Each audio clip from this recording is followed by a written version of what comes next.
awbax laga waraabsho waagii baryaba awbax laga waraabsho waxaan ku werwaraynaa wadankiina wax u barta oo xambaaro عليكم ورحمة الله وبركاته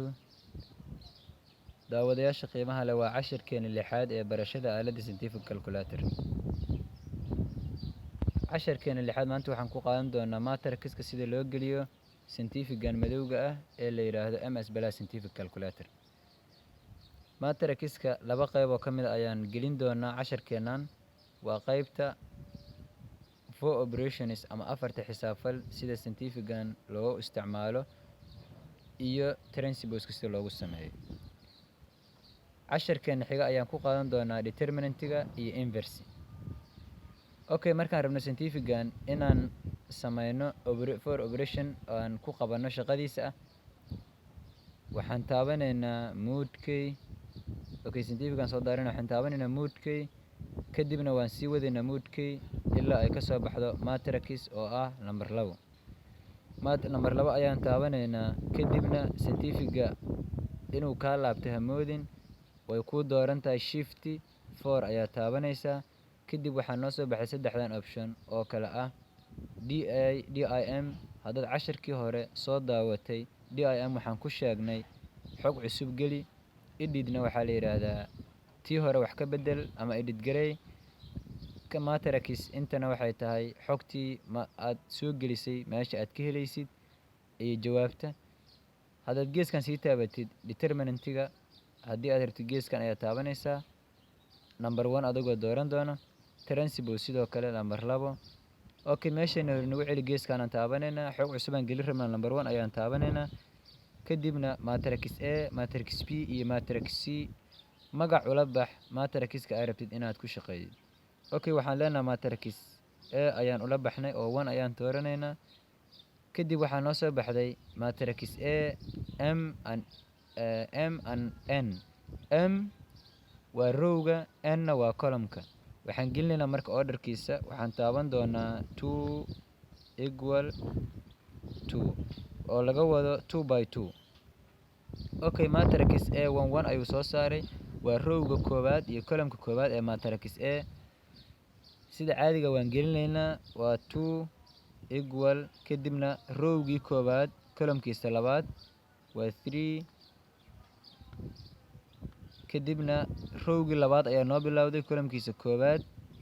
waa 1 kadibna godka u dambeeyay oo ah rowga labaad iyo column-ka labaad waa 4 ayadana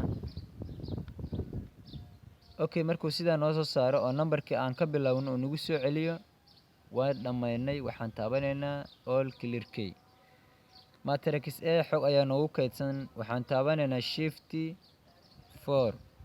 kadibna waxaan dooran doonaa xog cusub geli oo ah number 1 innaga oo xulan doona halka kii hore aan ka xulanay matrix A matrix B ayaan xulanaynaa sababtoo ah laba matrix ayaa la isku dhufan karaa hadda matrix A waa noo kaydsan tahay matrix B ayaa noo dhiman okay waxaan dooranaynaa number 2 sidoo kale orderka ayuuna weydiinaa 2 by 2 ayaan leenahay kii hore ayay la mid tahay okay kadib waan bilaabaynaa matrixka rowga koobaad iyo column-ka koobaad matrix B waxaan dooranaynaa 4 kadib waan sii wadaynaa 2 kadibna waan sii wadaynaa 3 godka ugu dambeeya marka aan gelinayno waxaan taabanaynaa equal 1 ayaan gelinayaa godka u dambeeya kadibna escape ayaan ama all clear key ayaan uga laabanaynaa kadibna waxaan taabanaynaa shift 4 matrix data xogta meesha ay u kaydsanad waa number 3 ayaan taabanayaa kadibna matrix A oo 1 ah kadib calaamadan ayaa isticmaalayaa waxaan taabanayaa haddana shift 4 calaamadda mid ka duwan waa isticmaali kartaa ku dhufashada halka aniga aan ka isticmaalayo adiga qayb ku dar ama ka jar waa isticmaali kartaa okay sidoo kale waxaan tegayaa matrix data oo number 3 ah kadib ayaan waxaan dooranayaa haddana matrix B okay waxaa noo soo bixi doonta matrix A oo ku dhufsan matrix B kadib equal ayaan leenahay waxaa noo soo baxday 17 7 6 16 6. Okay, matrixka markii la isku dhufto intaas ayaa noo soo baxday. Hadda waxaan gelinaynaa qaybta ugu dambeysay oo ah transpose sida loo geliyo scientifican matrixka. Waxaan taabanaynaa shift 4 kadibna waxaan dooranaynaa xog cusub geli oo number 1 ah. Kadibna waxaan xog cusub soo gelin doonaa matrix A.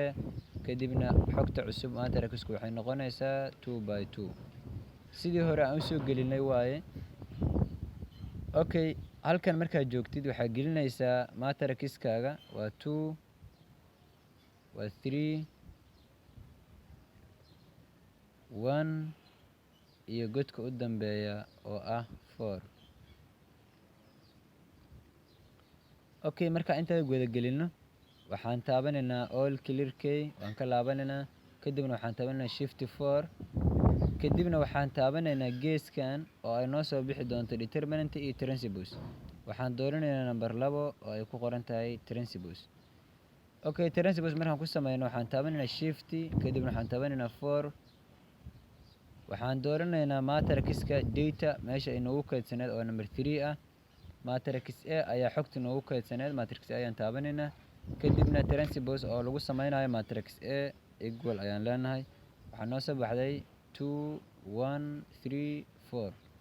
matrixka markii transpose lagu sameeyo intaas ayuu noqonayaa isagana. Inta ayaanu ku joojinaynaa maanta. Waad ku mahadsantahay daawashada fiidiyowga.